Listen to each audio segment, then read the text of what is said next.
C'est parti, c'est parti. Donc, assez peu de questions ce soir, mais en lien beaucoup avec la cinquième dimension. Et ce passage de la troisième à la cinquième, donc ça va être passionnant. Donc voilà, assez peu de questions, mais finalement, ça va être du condensé sur ce sujet. Et je vais commencer juste par la seule question qui n'est pas tout à fait en rapport, même s'il y a quand même un lien. Comme ça, on s'y plonge complètement derrière. Donc c'est Krayem qui demandait si en rapport aux cristaux, notamment ceux que j'ai ramenés des États-Unis, donc un cristal sain doit-il être transparent et par quoi est-il endommagé?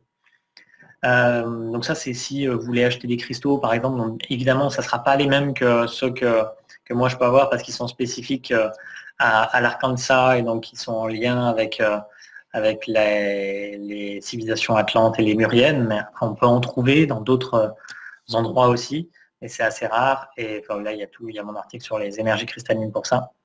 Après, vous pouvez acheter d'autres cristaux aussi qui auront d'autres propriétés.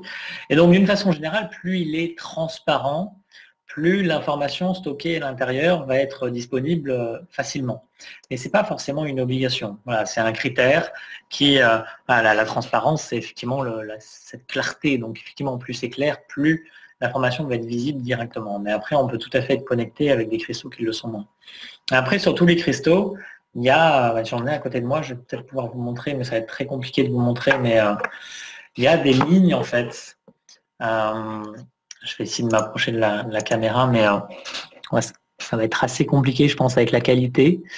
Mais on peut, plutôt devant ma tête, ça va être mieux. Il y a des stries, en fait, des lignes horizontales. J'arrive pas à cadrer. Des lignes horizontales, et chacune de ces lignes sont des enregistrements, en fait. Donc, on n'en trouve pas sur tous, évidemment. Sur ceux que j'ai ramenés, il y en a énormément.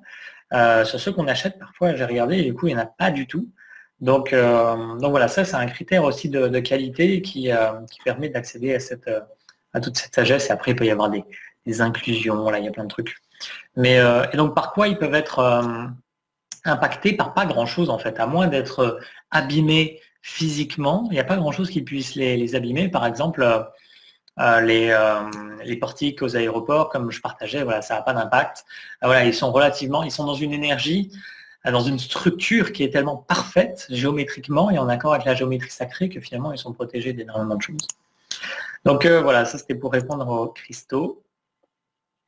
Et donc après toutes ces questions sur la 5D, donc il y a Jung qui m'a posé la question directement sur YouTube, donc je lui ai dit que je répondrai dans ce live, qui demande comment sera la vie en 5e dimension.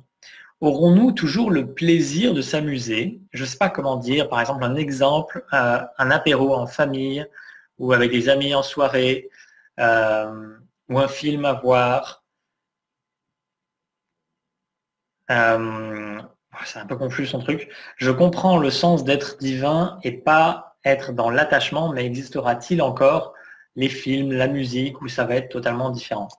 Et une autre question, que se passera-t-il pour les personnes qu'on aime et qui ne sont pas intéressées par la 5D, que la 5D, ça leur sort par les oreilles? Ok. Donc, avant tout, comment sera la vie en 5D? C'est un monde, la 5e dimension, il n'y a plus de physique. Donc, la 3e dimension, comme on la connaît ici, où tout est matériel, etc., et la majorité des gens pensent qu'il n'y a que ça qui existe, ça n'existera plus. Donc voilà, il y a encore un peu d'eau qui va couler sous les ponts avant que ça arrive, mais on est vraiment dans cette ère de transition.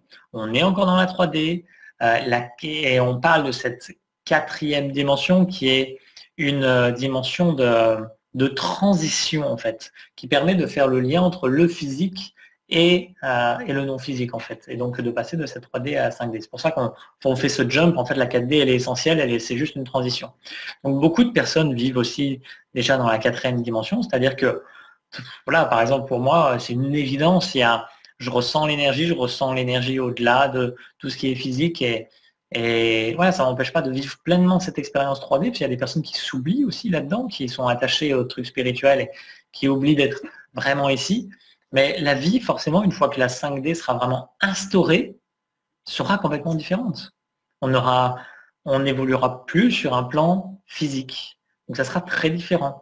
Et il y a déjà des êtres qui vivent en 5e dimension sur Terre, notamment des êtres des anciennes civilisations qui se sont réfugiés dans l'intraterre ou sur d'autres planètes. Voilà, ils sont en 5D, donc on ne peut pas les voir directement. Il y a des personnes qui canalisent des fois leurs messages, et en fait, ils attendent que l'humanité soit suffisamment ouverte pour pouvoir les accueillir. Donc pour l'instant, ils restent là où ils sont parce que ils voient bien que s'ils se présentent, ça va pas être cohérent, ça va pas pouvoir matcher avec l'évolution actuelle de l'humanité. Mais voilà, ça va quand même très très vite. C'est impossible de donner des dates sur ce genre de choses, mais voilà. En tout cas, ça se fait, c'est en route. Et qu'est-ce qui va se passer pour les gens qu'on aime et qui sont pas dans cette 5D, pour qui ça leur sort par les oreilles? Alors il y a deux cas. D'une, c'est pas forcément une recherche consciente. C'est-à-dire que je peux ne pas du tout m'intéresser à la spiritualité et en fait être dans un état d'être et de conscience déjà très élevé. Et je connais des personnes comme ça, personnes qui n'en ont rien à faire de parler de la spiritualité ou de méditer ou quoi que ce soit, mais ils sont dans une qualité de présence qui est super chouette. Et par contre, il y a aussi l'inverse qui est beaucoup plus présent, c'est les personnes qui sont dans la spiritualité, qui se croient très spirituelles et qui en fait ont une grosse tête immense, qui se sentent au-dessus des autres, qui se sentent, voilà, qui ont en fait, il y a l'ego qui a pris une forme particulière qu'on appelle l'ego spirituel et en fait qui se fait de plus en plus subtil à mesure qu'on avance et voilà, qui prend en fait une place énorme. Et donc on va se cacher sous des couverts d'étiquettes, de bienveillance, voilà, d'aide aux autres et tout ça. Et en fait, on voit bien que si on est vraiment honnête avec soi-même, qu'il y a plein de trucs qui vont pas, par exemple, l'argent n'arrive pas dans notre vie, ou on a des problèmes relationnels, ou il peut y avoir des maladies qui se présentent, mais tout ça, c'est des signes qu'il y a un manque de lâcher prise complet et qu'il y a un ego qui est là, présent et qui empêche à l'énergie naturelle de vie de circuler. Et donc là, il y a vraiment les personnes qu'on aime et qui refusent tout ce qui est 5D, laissons faire juste des choses. Laissons-les faire leur expérience. Laissons-les cheminer. C'est parfait comme ça. Il n'y a pas de bonne ou de mauvaise expérience de toute façon. Il y a des personnes qui viennent là, qui viennent enseigner, qui viennent spiritualiser la matière. Il y en a d'autres qui viennent juste vivre l'expérience de la matière, mais sur le plan divin, sur les plans multidimensionnels, ça ne fait pas de nous des êtres meilleurs que les autres. Après, il y a effectivement quelque chose qui se joue sur la planète de l'ordre de la manipulation et tout ça. Et donc, il y a beaucoup d'âmes qui ont été enfermées dans ce cycle des réincarnations et qui, voilà, c'est lourd, etc. Mais aujourd'hui, il y a tous les potentiels, tout est là. Donc, en fait, on sait, au fond de nous, on a cette mémoire cellulaire, cette mémoire akashique. C'est aussi inscrit dans notre ADN. Donc, même s'il y a des trucs à un instant T qui bloquent cet accès-là, on a la connaissance. On sait déjà qui l'on est dans notre essence. Après, voilà, on peut se prendre le chou au quotidien sur des trucs, mais ça n'a pas d'importance, en fait. Il n'y a pas de but à atteindre, il n'y a pas de choses à changer véritablement. Il y a vraiment à se rapprocher de qui l'on est. Et voilà, par exemple, cette question, elle est assez folle parce que, grosso modo, c'est comment je fais pour aider les personnes que j'aime. En fait, il y a une notion là de sauveur, d'aller sauver les personnes qui sont autour de nous, alors qu'on n'a rien à sauver. Et qui veut sauver? C'est uniquement l'ego, parce que l'ego pense que on a un savoir que l'autre n'a pas, ou on est plus élevé que l'autre et qu'il faut le tirer. Mais voilà, il y a un truc qui va, à travers cette relation, qui va bugger à un moment. Et que s'il n'y a pas un dévouement total, un service total, et de rester chacun à sa place, en fait, dans sa présence, il y a un moment donné, on est en violation de la loi du libre arbitre. Donc voilà, je ne vais pas revenir sur cette loi, c'est un autre sujet, mais il ne faut pas s'étonner qu'il puisse y avoir un retour de bâton derrière, mais ce retour de bâton, il n'est pas là pour nous punir, il est juste pour nous montrer que notre présence n'a rien à voir avec la présence des autres, notre expérience n'a rien à voir avec l'expérience des autres. On va co-créer, on va faire des choses ensemble, c'est parfait, mais n'allons pas sauver ou qui que ce soit. C'est le rôle de personne d'aller sauver les autres. Voilà, ça met un peu de lumière là-dessus. Et forcément, en 5D, la façon de fonctionner, la façon de penser, elle est complètement différente. Bon, il peut y avoir encore de l'ego, mais il y a un amour et un service qui est beaucoup plus puissant, beaucoup plus présent. Et donc, il n'y a pas ces considérations en fait de séparation, simplement.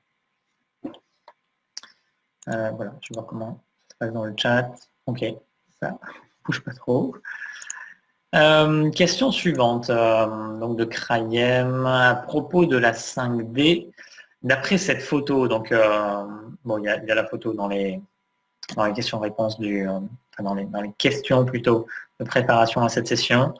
Donc je comprends qu'il y aura 2 terres séparées dans des dimensions différentes, l'ancien monde 3D et le nouveau monde 5D d'ici à 2020. Et est-ce que les dimensions 6 et 7 existent déjà ou pas encore? Là encore, on est encore voilà, vraiment dans la séparation. Donc sur cette photo, juste pour la représenter graphiquement, il y a une échelle de temps avec les années sur la gauche, et il y a 2 planètes en fait qui se séparent, une en 3D, une en 5D, et on voit que plus on avance en années, plus les 2 mondes se séparent. Comment? Alors c'est un gars qui a un PhD, tout ça, qui dit ça. Bon, c'est très bien de faire des recherches comme ça, des analyses. Et il y a un moment donné où tout coexiste dans l'instant présent. Et cette notion de temps, en fait, fracasse toute cette connaissance, qui n'a aucun sens. Tout est confondu dans l'instant présent, passé, présent, futur. C'est que le présent. Donc tous les potentiels, toutes les multidimensionnalités existent ici et maintenant. Donc évidemment qu'il y a un monde en 3D qui coexiste avec un monde en 5D. Et voilà, il n'y a pas besoin de faire des plans sur la comète pour voir qu'il y a des mondes, il y a des personnes qui vivent vraiment dans la 3D et pour lesquelles il n'y a que la 3D qui existe et il n'y a rien d'autre qui existe.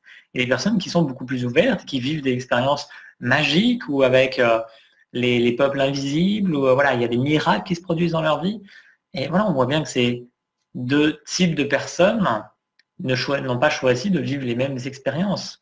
Mais il n'y en a pas un qui est meilleur que l'autre. C'est ça le truc vraiment à saisir. C'est juste des expériences. Et bien sûr, celui qui va vivre en accord avec les énergies de la 5D, ça va être beaucoup plus doux, beaucoup plus lumineux. Et c'est super. Certainement que ceux qui sont vraiment englués dans la 3D aujourd'hui vont être inspirés au fur et à mesure qu'ils redécouvrent qui ils sont. Parce qu'on est naturellement attiré par qui l'on est dans notre essence. Il y a à un moment donné un voile, une illusion de se croire limité à ce plan physique, limité à cette personnalité, qu'on soit attaché à notre corps physique, le mental, les émotions, etc. Et tout ça, là, à un moment donné, ça s'ouvre. Parce qu'il y a un appel de l'âme. Donc peu importe quand ça se passe. Après, d'une façon générale, il y a un collectif qui va manifester un scénario plus probable que les autres. Et donc, l'ascension de l'humanité, pour moi, elle ne peut pas s'arrêter. C'est-à-dire qu'on a atteint aujourd'hui un nombre critique de personnes qui œuvrent dans ce sens-là, et qui,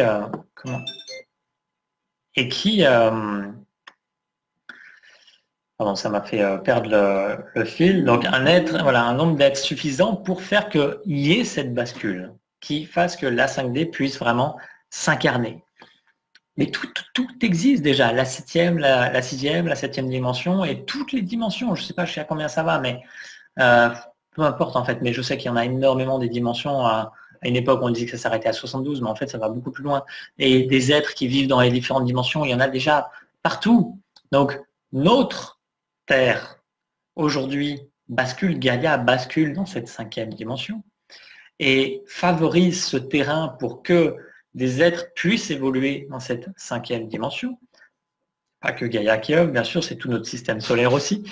Et après, nous, en tant qu'êtres humains qui avons énormément d'impact au niveau énergétique, plus on est à se brancher sur ces nouveaux potentiels, plus ça se manifeste rapidement. Donc, tout existe déjà. Après, c'est une question de collectif. Et plus ça va aller d'autant plus vite qu'il y a de personnes qui s'éveillent, et des personnes qui s'éveillent, il y en a de jour en jour de plus en plus. Donc voilà, est-ce qu'il y aura deux terres séparées? Voilà, c'était ça la question. C'est à la fois oui et à la fois non, en fait, tout coexiste.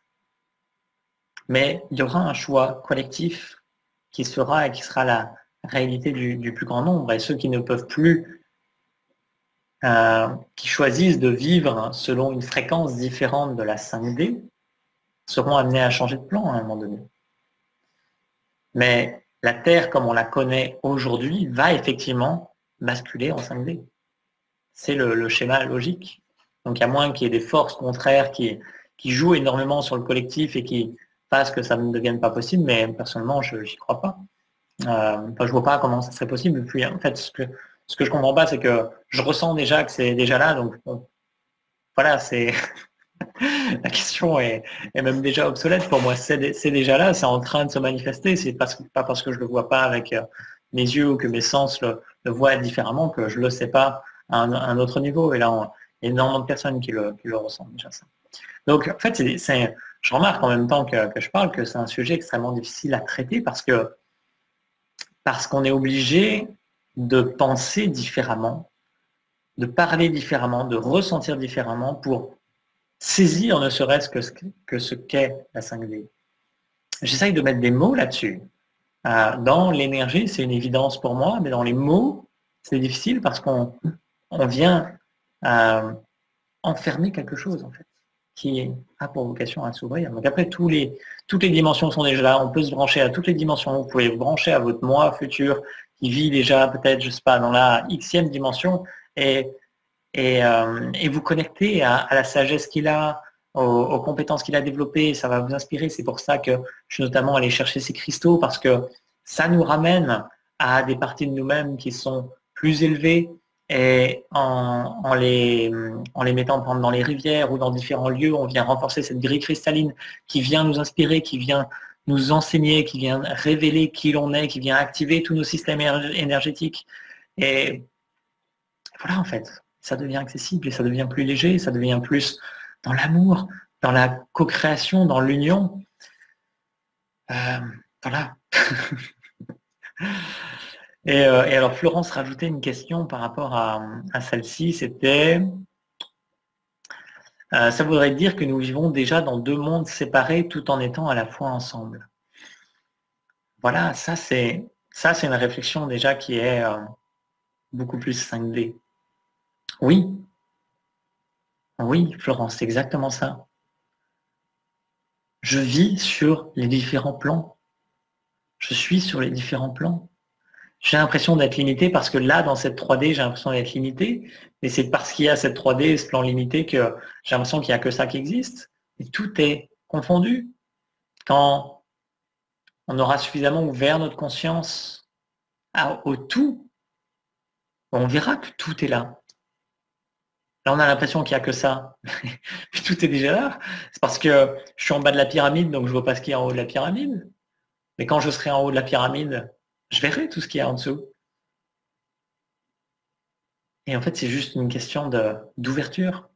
Plus je m'ouvre, plus je vois ce qui est déjà là. Et en fait, c'est vraiment cette idée de laisser la place au divin, de s'effacer en tant que personnalité, de s'effacer en tant qu'ego, que l'âme puisse tourner son regard vers le divin. Et ça fait toute la différence, en fait. Tant que je reste identifié à cette expérience et au personnage que je joue, c'est sûr qu'il ne peut rien se passer il peut se passer des choses, évidemment, on expérimente chaque jour, mais il n'y a pas cette ouverture à tout ce qui est. Donc voilà, j'espère que ça apporte de la lumière sur cette 5D, sur laquelle il est très difficile d'apporter des lumières depuis la 3D, évidemment, mais ça demande vraiment avant tout une ouverture d'esprit. Et voilà, si vous avez des questions, en plus, je vais les prendre. Bonsoir, Marie-Josée, Monique, Marie-Claude, Patricia. Ouais, si vous voulez réagir, allez-y. On a encore quelques minutes, puisqu'il n'y a plus de questions ce soir. Mais ouais, C'est un vrai sujet. Pour moi, c'est vraiment une priorité absolue, en fait. C'est-à-dire qu'après, c'est aussi se respecter sur un chemin qui peut être parfois un peu compliqué parce qu'on a des choses à libérer, on a des conditionnements à se défaire et toutes les constructions qu'on a faites et qui n'ont pas de sens sur le plan de l'âme ou du divin. Mais voilà, tout est déjà là, en fait. Et il y a beaucoup de personnes qui cherchent à comprendre énormément de choses et qui se perdent là-dedans. J'ai eu le bonheur, en fait, parfois d'avoir des personnes en stage qui étaient relativement novices en termes de spiritualité, et je leur disais à quel point, en fait, elles avaient de la chance d'être là, parce qu'elles n'avaient pas besoin de s'encombrer de connaissances qui enferment énormément de personnes, même des connaissances spirituelles, parce qu'il n'y a pas besoin de connaissances, en fait. Quand on est simplement dans la présence, on a accès à tout ce dont on a besoin en permanence. Donc ensuite, ça peut être compliqué sur le plan social parce que voilà, on est confronté à des personnes qui sont à fond là-dedans et on peut être jugé, quoi que ce soit. Mais voilà, si je suis dans ma présence, je rayonne et j'ai rien besoin de savoir. Tout ce dont j'ai besoin et tout ce que j'ai besoin de savoir, ça m'est révélé au meilleur moment pour moi. Donc quoi que ce soit qui bloque dans votre existence, c'est juste parce que vous bloquez vous. Enfin, je dis vous, mais voilà, c'est pour moi aussi, évidemment. Tout ce qui bloque pour moi. Sauf que la différence, bien souvent, que je dis qu'il peut y avoir entre moi et d'autres, c'est ce détachement, en fait. Et s'il y a un problème ou s'il y a un truc qui bloque, ça n'a aucune importance. Je peux me lever le matin et être complètement fracassé. Ça n'a aucune importance. C'est juste une expérience et on peut rire de toute expérience. Vraiment, ça peut être drôle.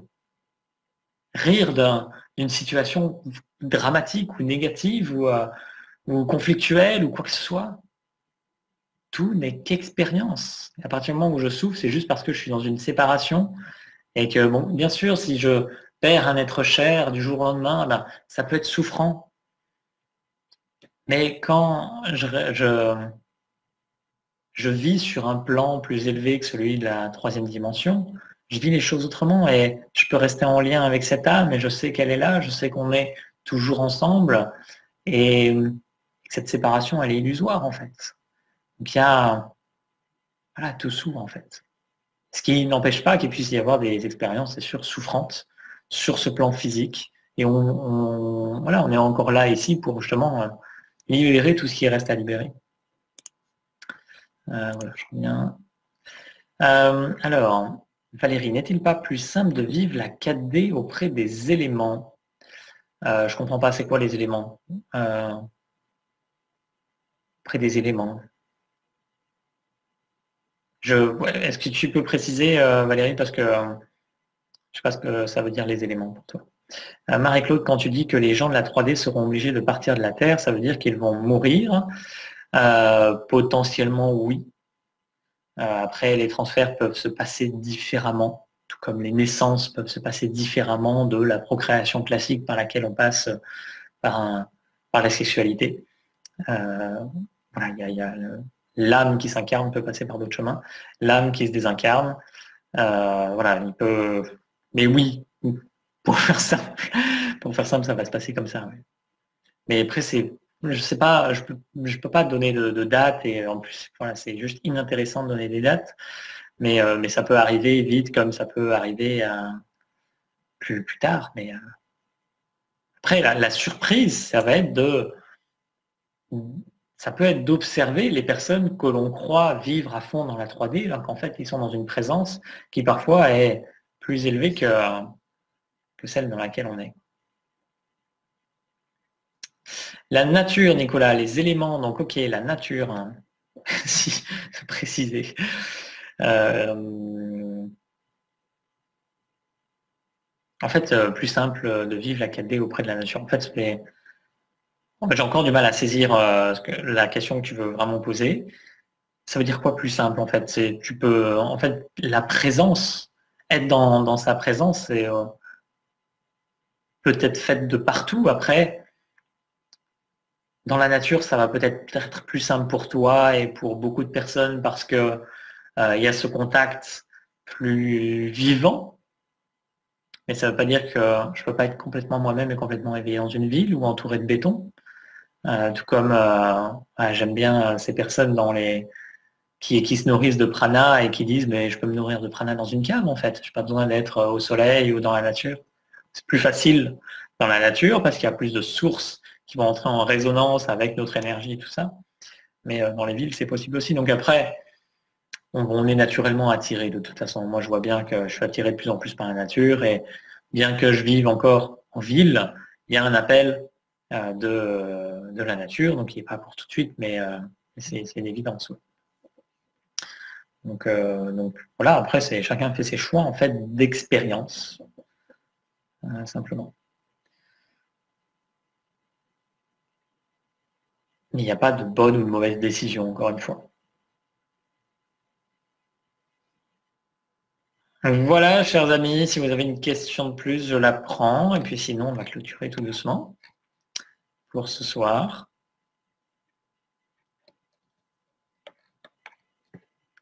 Je reste encore 30 secondes. Au cas où il y a une question. Et puis sinon, je vous souhaite une très très belle soirée. Et je serai encore présent lundi prochain. Après, il y aura plusieurs sessions pour lesquelles je ne serai pas là le lundi probablement. Puisque donc je suis à Tours dans 2 semaines. Si vous voulez nous rejoindre pour ce week-end, ça va être très très chouette. Et puis il y aura après je fais un week-end où j'interviens sur l'alimentation et puis ensuite il y a la retraite qui est en Ardèche. Alors la retraite en Ardèche, ça va juste être phénoménal. Si vous pouvez venir, ça sera avec joie en tout cas de vous accueillir. Je serai avec Romain. Et voilà pour les news. Ok, on s'arrête là. Super. Merci à tout le monde.